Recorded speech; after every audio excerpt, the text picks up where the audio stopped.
Hello students. In the last classes we had discussed about flow through width contraction, right? So I had discussed about that a vertical contraction can take place or a horizontal contraction can take place. So we had discussed equation on horizontal contraction, that is the width B was changing. Now what happens is the another case is of the hump, in which there is a vertical contraction in the direction of flow, right? So what happens in a vertical contraction, how specific energy is altered? I had already told you that the concept of specific energy in width contraction or in vertical contraction is that the total energy remains constant, right? So when we discuss about flow through vertical contraction, so you can see in this figure, what you can see is that the flow was taking place, and at section 1 the specific energy was E1 with height h1, right?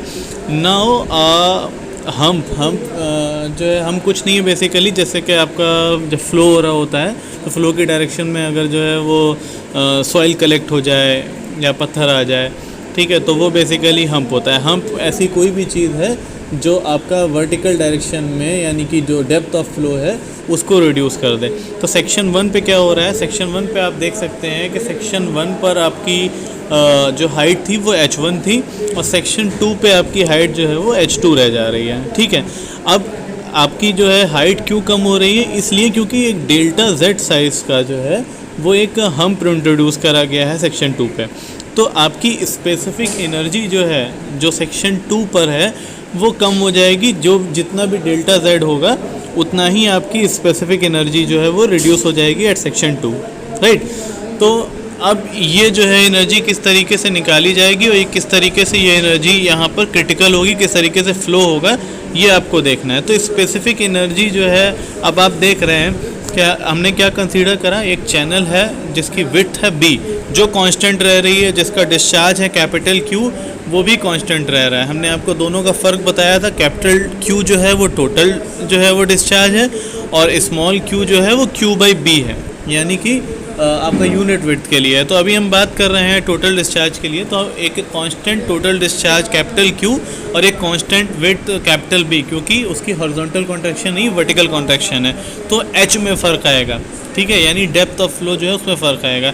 लेकिन कोई भी energy loss नहीं हो रहा है section 1 और 2 के बीच में. तो चूंकि कोई भी एनर्जी लॉस नहीं हो रहा है सेक्शन 1 और 2 के बीच में, तो जितना भी स्पेसिफिक एनर्जी डिक्रीज़ हो रही है वो उतनी ही से डिक्रीज़ होगी जितना आपका डेल्टा z है. और डेल्टा z क्या है? डेल्टा z जो है आपकी हाइट है किसकी?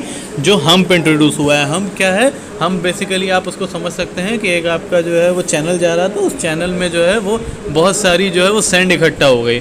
तो सैंड इकट्ठा हो जाएगी तो जाहिर सी बात है जो स्पेस अवेलेबल है डेप्थ ऑफ फ्लो के लिए वो रिड्यूस हो जाएगा. और कितना रिड्यूस होगा? जितनी डेप्थ ये जो है वो कलेक्ट हुई है. तो डेल्टा z से जो है आपका सेक्शन 2 पे जो है रिड्यूस हो गई, and the depth of flow वो कम होके जो है वो h2 आ गई, ठीक है. तो h2 आ जाएगी तो फिर आपकी वेलोसिटी भी चेंज हो जाएगी, ठीक है. तो अभी क्या है कि अगर आप स्पेसिफिक एनर्जी की बात करें तो स्पेसिफिक एनर्जी सेक्शन 1 पर और स्पेसिफिक एनर्जी सेक्शन 2 पर जो है वो क्या होगी? E1 जो है वो h1 + v1² g है. क्यों?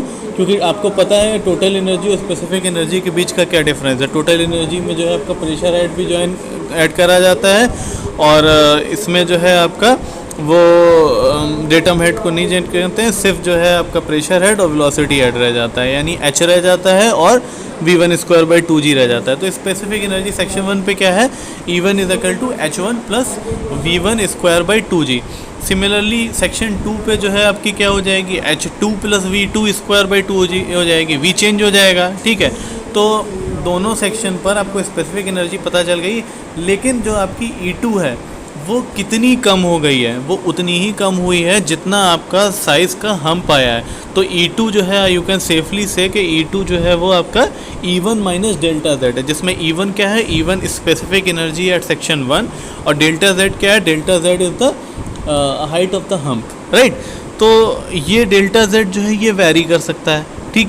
तो अब आपकी जितना भी डेल्टा z वेरी करेगा उसी के हिसाब से आपका स्पेसिफिक एनर्जी एट सेक्शन 2 जो है वो वेरी करेगी। तो E1 पे जो है वो H1 plus V1 square plus by 2G है, और E2 पे जो है वो H2 plus V2 square by 2G है। फर्दर सॉल्व करने पे आपको पता है कि Q is equal to AV होता है, तो Q is equal to AV होता है, तो V जो है वो क्या हो जाएगा, Q बाई A हो जाएगा।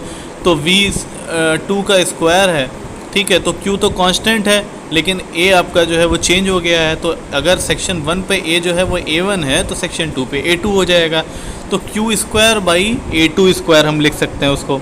तो हमने क्या करा है कि जो आपका जो V2 स्क्वायर बाई 2G है, उसमें V की वैल्यू जो है वो Q बाई A, और चूँकि सेक्शन 2 की बात हो रही है और डिस्चार्ज कांस्टेंट रहना है, तो capital Q by A2 square हम कर सकते हैं। अगेन चूँकि आपका जो है वो कॉन्ट्रैक्शन जो है वो वर्टिकल कॉन्ट्रैक्शन है, तो B तो आपका कांस्टेंट रहेगा, तो कैपिटल B जो है वो आपका कांस्टेंट रहेगा। लेकिन जो है आपका चेंज क्या हो रहा है, सेक्शन 1 पे हाइट जो थी फ्लो की वो H1 थी, सेक्शन 2 पे H2 है। तो E2 को जो है हम जो A2 है, A2 को आप क्या लिख सकते हैं, B इंटू H2। अब A2 का स्क्वायर है तो B square into H2 square हो गया। तो E2 वाली जो इक्वेशन है जो कि H2 plus Q square by 2GA square थी, इस जगह पर जो आप देख रहे हैं, वो आपकी क्या हो जाएगी convert, E2 is equal to H2 plus capital Q square upon 2G capital B square into H2 का स्क्वायर। अगेन जैसा मैंने आपको बताया कि जो है आपका Q बाई B जो है उसको अगर आप चाहें तो स्मॉल q लिख सकते हैं। तो हमने Q square by B square को स्मॉल q स्क्वायर लिख दिया है। तो इक्वेशन अगेन आपकी ट्रांसफॉर्म होके E2 is equal to H2 plus small q square upon 2G H2 square. ये आपकी इक्वेशन जो है ये स्पेसिफिक एनर्जी एट सेक्शन 2 की आपके पास इक्वेशन आ गई। अब अगर फ़्लो जो है वो सब क्रिटिकल है, मैंने आपको बताया कि फ़्लो जो है वो क्रिटिकल जहाँ पर हाइट होगी उससे ऊपर जो भी है वो सब क्रिटिकल है, उससे नीचे जो है वो सुपर क्रिटिकल है। तो अगर जो है फ़्लो जो है वो सब क्रिटिकल है, आप देख रहे हैं कि H1 हाइट पर जो है आपकी स्पेसिफिक एनर्जी जो कर्व है, जो EH का जो डायग्राम है उस पर P पर आ रही है, ठीक है।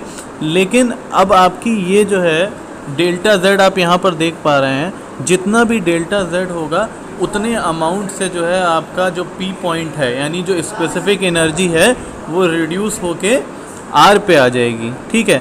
इसी तरीके से आपका डेल्टा Z जितना बढ़ता रहेगा उतना ज़्यादा आपका जो P पॉइंट है वो नीचे आता जाएगा। जैसे P से R पे आया है तो R से R1 R2 कुछ भी कर सकते हैं आप, ठीक है।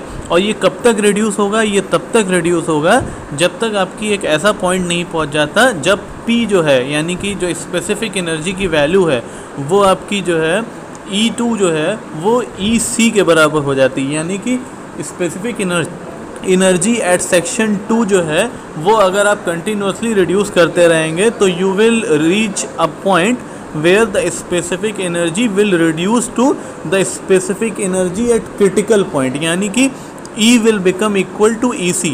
When E will become equal to EC, H2 will also become equal to HC. अब इससे अगर नीचे जाएंगे तो इससे नीचे जो है आपका फ्लो पॉसिबल नहीं है। क्यों फ्लो पॉसिबल नहीं है? क्योंकि आपकी जो फ्लो कंडीशन दे रखी है उसके हिसाब से आपका अगर सब क्रिटिकल फ्लो होना है तो सब क्रिटिकल फ्लो जो है वो C के नीचे पॉसिबल नहीं है। यानी कि अगर आपका जो डेल्टा Z है वो ग्रेटर हो जाता है किससे, डेल्टा Z C से, ठीक है, तो जो है आपका फ्लो पॉसिबल नहीं है। तो जिस हाइट पर जो है आपका पॉइंट जो है वो हम्प हाइट होगी वो क्रिटिकल हो जाएगी। यानी कि eight this point C where the critical energy, specific energy becomes critical, at that point the delta Z will also transform to delta Z. At this point H2 will also transform to HC and E2 will become equal to EC. You are trying to understand ना कि क्या हो रहा है कि specific energy at section 1 was at point P, ठीक है, then it starts reducing with the amount of hump और रिड्यूस होके R पर आ गई। और जब रिड्यूस होके R पर आ जाती है उसके बाद जो है फर्दर आप रिड्यूस करिएगा तो तब तक सब क्रिटिकल फ्लो कंडीशन में रिड्यूस होते रहेगी जब तक आपका पॉइंट जो है वो C रीच नहीं कर जाता। और जब आपका पॉइंट C रीच कर जाएगा तब आपका फ्लो जो है it will stop being subcritical flow. And at this point C what will happen is that your H2 will reduce to HC, यानी कि H2 जो है वो क्रिटिकल हाइट के बराबर हो जाएगा and E2 will become EC, यानी कि जो स्पेसिफिक एनर्जी एट सेक्शन 2 है, that specific energy will become equal to the specific energy at critical point C, right. तो ऐसे पॉइंट पर जो है आप क्या बोल सकते हैं कि E2 क्या हो जाएगा, E1 minus delta ZM, delta ZM भी बोल सकते हैं या डेल्टा ZC भी बोल सकते हैं। तो चूंकि आपका जो E होता है वो H plus V square by 2G होता है, राइट, जो आपने स्टार्टिंग से पढ़ते चले आ रहे हैं, H plus V square by 2G is your वो। तो जब आपकी क्रिटिकल पॉइंट आ जाएगा तो E E2 will become equal to EC, H2 will become equal to HC, ठीक है। And again B is remaining constant, तो we can say that EC will become equal to HC plus capital Q square upon 2G capital B square, where B is constant and H2 now transform into HC. So at critical height, that is the critical height HC, the specific energy EC will transform to EC is equal to HC plus Q square upon 2G B square HC square, right? So this is the equation for the specific energy at critical point C. So you have an equation for specific energy at any point section 2 where delta Z is the height of the hump and it is not equal to the critical height. And now you also have an equation when delta C has transformed into delta C, that is at the critical point. So at the critical point your equation will transform into EC is equal to HC plus capital Q square upon 2G B square by B square H2C square. You can also write this equation in the terms of flow per unit width, that is small q. So in the terms of small q you can write EC is equal to HC plus small q square upon 2G H square C, right? So this is the equation for critical. Now what is the minimum size of the hump, यानी कि आपका hump जो है उसका कितना delta ZC जो है वो कितना होना चाहिए. You can also try to figure out the height or the delta ZC or the height of delta Z so that the delta Z transform into delta ZC. So in that case for a smooth frictionless streamlined hump, delta Z is placed against the subcritical region, right? So if the delta Z is placed in the subcritical region and there is no losses of energy, then you can easily say, as I have mentioned, that E1 is equal to E2 plus delta Z, where delta Z can be anything but delta ZC. That is, I am trying to explain that at any height delta Z of the hump, the flow will not be critical. The flow will only be critical when delta Z transforms into delta ZC, and that is what we are trying to figure out, that what is delta ZC. So let delta ZC is the critical height of hump at critical condition, that is when E become equal to EC, right? So delta Z also become equal to delta ZC, that is E2 is equal to EC. Now for a rectangular channel section, you know that EC is 3 by 2 HC, right? And you have also figured out the critical depth HC for a rectangular channel section, which had came out at Q square by G to the power 1 by 3. So in place of HC you can write here small q square by G to the power 1 by 3. Then the equation for critical energy will become EC is equal to 3 by 2 under root q square by G to the power 1 by 3. Remember that this equation is valid only for a rectangular channel flow. For different type of channel section you will have different values of EC, right? So for easing out your calculation process, we are currently considering the rectangular channel section. So you know that E1 is equal to EC plus delta ZC at critical point, right? And EC you have calculated. So from here you can find that delta ZC is E1 minus EC. So EC is 3 by 2 HC, that you already know for a rectangular channel section. What we are trying to do is we are trying to relate the height at the critical section to the height at section 1.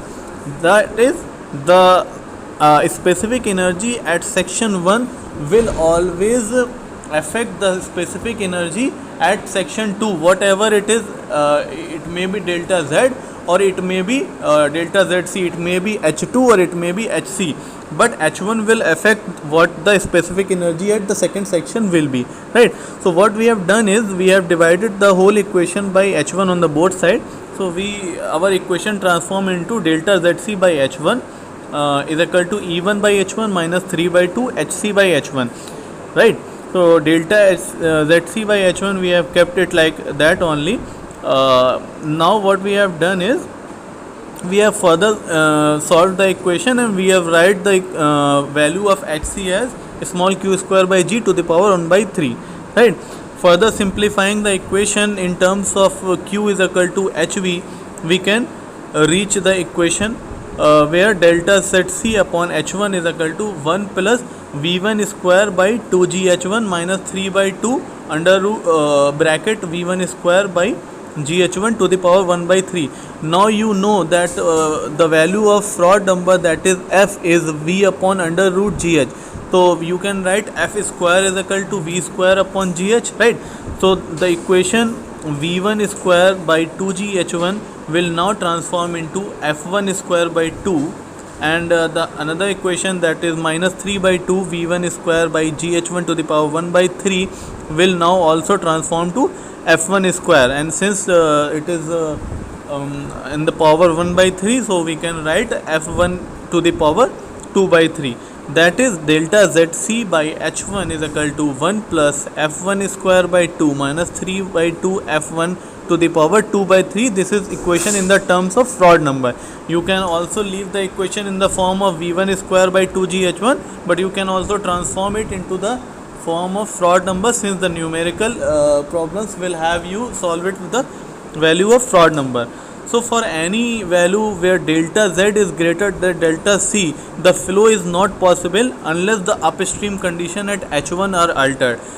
That is, if the H1 is now increased to H dash or H1 dash, then only the flow is possible, right? Otherwise, for a greater value of delta Z, the flow for the given condition, the specific energies condition, are not possible. So if the flow has to be altered, we can write that E1 will now transform to E1 dash, which will further transform into H1 dash, plus Q will always remain constant. B now for changing the value of H1, we have either can introduce a hump at H1, or we can either contract the section. So what we have done is we have contracted the section, so the B value of capital B will now become B1, which is a reduced quantity, right? So the equation at E1 will become like this, and again the equation for H2 is equal to HC for critical section can be determined by the use of the similar equation that we had used for EC, right? So this is what height of hump calculation, and this is the equation for specific energy in case of vertical contraction. You can also see the EH diagram here. The EH diagram for H1 and H2 is drawn, and in subcritical flow you can also find out that the HC is reduced and the HC becomes equal to H2 in the critical condition, and after the subcritical condition, the supercritical condition, the height will be less than the HC condition for the supercritical condition, that you can figure out in the supercritical flow diagram that has been given here, right? Thank you so much.